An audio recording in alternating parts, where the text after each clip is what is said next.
Three Thief River by Troy Bernardo. Fade in. Three men are in their cabin. Butch and Will are shooting dice in cups at the dining room table, and Tom is staring out of the window. Tom looks at his watch. He's late. He's always late, especially lately, so no, he's not late. Not like this. Yes, like this. Trust me, I've been coming here a lot longer than you.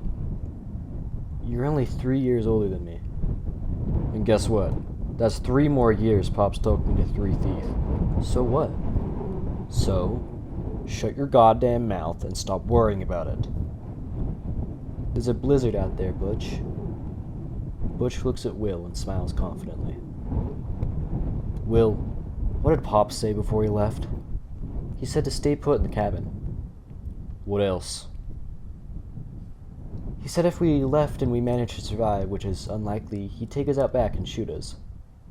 Butch smiles at Tom and shrugs his shoulders. Butch, it's gotten worse out there. I can't even see the big spruce in the yard.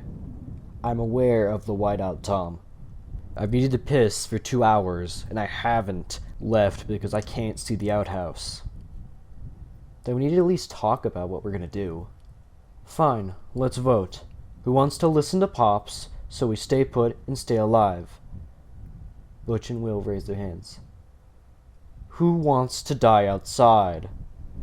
You can't word it like that. That's a leading question. Shut up, tomboy. You know I hate it when... Everybody relax. Butch, stop being an asshole. Tom, we're not going out there. Pops knows the land and he knows what to do. I just feel like we should do something. Do what? Wander into a blizzard? Our car is parked over 2 miles away at the dead end. Pop's only hope is to hike and pray he finds Three Thief River. It'll lead him right to us. Pops knows that. That's not the only option. Are you insane? I'm just saying, we could get a ranger to search for him. We can radio the station. Tom motions to the CB radio in the corner of the cabin. Tom, have you forgotten what we're doing here? Finding a ranger and paying a fine is better than having a dead dad. No, it isn't. Pops knew what he signed up for when he went out into the snow. He likes that it covers his tracks and puts him at ease knowing that underpaid rangers are insane enough to go out after him. So, sit down, stop looking out the window, and play polar bears with us until he shows back up like he said. Tom moves away from the window and sits in the chair between the two brothers at the table, begrudgingly. He takes money out of his pocket and Butch gives him a stack of chips. Will shakes the dice cup and rolls. 2. Will hands Tom the cup of dice and he rolls. 8. Tom hands the dice cup to Butch. Did you know this cabin has a lot of history? Quit trying to avoid being the 8. I'm serious. Do you know it, Tom? No, hurry up and roll. I'll roll when I'm good and goddamn ready to roll. Butch looks for more interruptions.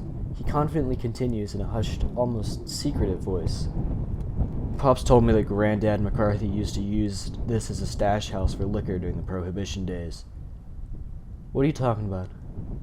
Pops used to come out with him when he was a boy to help haul the Canadian whiskey from his abandoned cabin to Granddad's truck at the dead end.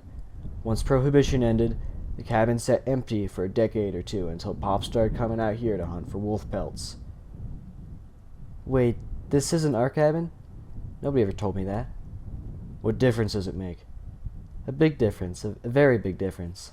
It don't make too much of a difference now. Why is that? We haven't trapped shit in here in months. Pop said it's like the land swallowed up all the game. You think it's hunted out? No, we find the tracks, but then they vanish. Pops finds scat, dead animals, dens, all normal signs, but nothing's there. Maybe it's time to move on from Three Thief. Have you met Pops? He doesn't adapt well to change. Uncomfortable silence falls over the group. Tom, when you're working in the city, do you ever prosecute people like us? Criminals? Yes. No poachers, bootleggers. We prosecute normal crimes in the city, Will. What's a normal city crime? Robbery, assault, murder, drugs, city stuff. Jesus, Tom. What we do is illegal, but at least we don't hurt no one. Maybe. I guess you could rationalize it like that. Will you roll the goddamn dice? Butch takes the dice out and puts it into his own cup. What the hell is that? It's my lucky dice cup. Is that a new lucky cup? I thought it looked different. Yeah, the luck ran out of the last one. Butch takes the dice in his cup and rolls. 10. Bullshit. Count on yourself, college boy. You know I don't like it when you talk to me like that. Then maybe you shouldn't have gone to college. Butch. No, he's right, Will.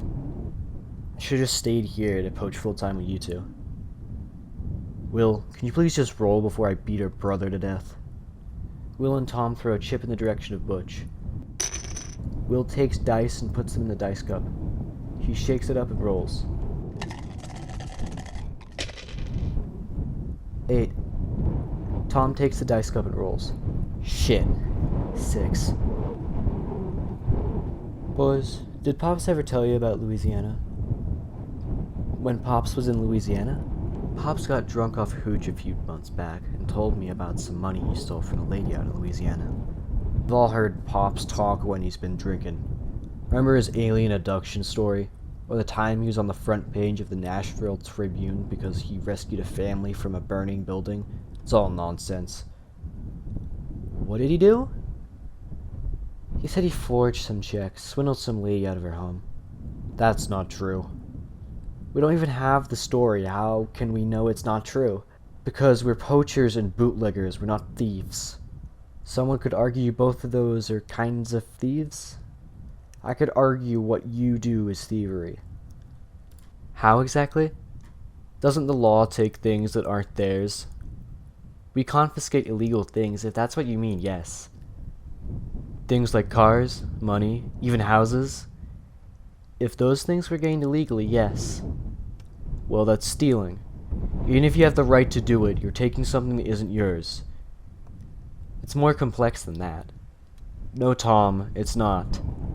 That's not all Pop said about that lady in Louisiana. What, did he knock her up too? No, he said he killed her. Excuse me? He said he killed her. How? Will, shut your mouth, we're criminals, but Pops isn't a murderer. I thought everything Pops said when he was drunk was fake anyways, Butch. What difference does it make to you? Will and Butch look worried at each other. Pop said she was a witch. The blind lady in black, they called her. She lived out in the bayou alone. He said her eyes were milky white and her face was all scarred up from some sort of big animal. The kids would tell ghost stories about her. Say how campers would have kids taken from the tent in the middle of the night. They'd just be gone like they were swallowed whole. One night he was over for dinner trying to get more money out of her, and she told him she'd been watching him. She told him money didn't mean nothing to her. She told him that once she met with death, she wouldn't leave this place until she saw his way of life extinguished. Parasites like him had no place sucking life from others. It was a sin that she would make right. She said if she didn't stop doing what he was doing, living how he was living, she would find him in the woods and hunt him down. How can a blind lady watch or hunt anything? How did he kill her? He didn't say. You guys aren't buying this, are you? You think some ghost from Pop's past is out hunting him in the woods? I expected this from Tom, but not you, Will. The lights flicker. The boys look anxiously at one another for a few seconds. Butch takes the dice out of the cup and slowly puts it in his. He rolls confidently. 2. Luck run out? All of these negative conversations must have thrown it off. Butch throws the dice cup in the corner of the room and goes into the kitchen to make himself a drink. As he pours, Will takes a chip from his stack as Tom tosses him one. I'm worried. My dice cup is fine. It's not what I'm worried about. About what then? Butch. Oh hell, we're all worried about Pops, but there ain't nothing we can do about it. We need to at least start talking about the possibility of— Don't say it. Tom might be right, Butch. Butch downs his drink and turns to Tom. You see what you do, Tom? You see what you do? And Will, you believe in some drunk ghost story Pops told us? You think there's some lady in black is out there killing Pops? Butch, relax. No, I want to hear what that college boy has to say. Tom looks around at Will and then Butch, sadly. Butch only meets his gaze with anger. I'm sorry, Butch. I'm just not like you guys. Something seeped into you and Will and Pops that I don't have. Just like the history of this cabin or your lucky dice cup. Something has leaked into it, and something has got into me. I'm different than you. Then why even come? If you're so different, why show up? Because if I don't, I never see any of you. And whose fault is that? Yours, all yours. Listen, I don't care whose fault it is, just I don't want Pops to freeze to death, alone at 3 Thief. This place is no place for a man to die. That's 2 against 1, Butch. Butch unsheathes his Bowie knife and brandishes it. Shut your goddamn mouth. What are you gonna do, stab your own kin? No, Tom. I would never kill my own blood, I'm not a traitor. Butch walks to the CB radio and cuts the mic cord. There, no more talking about it.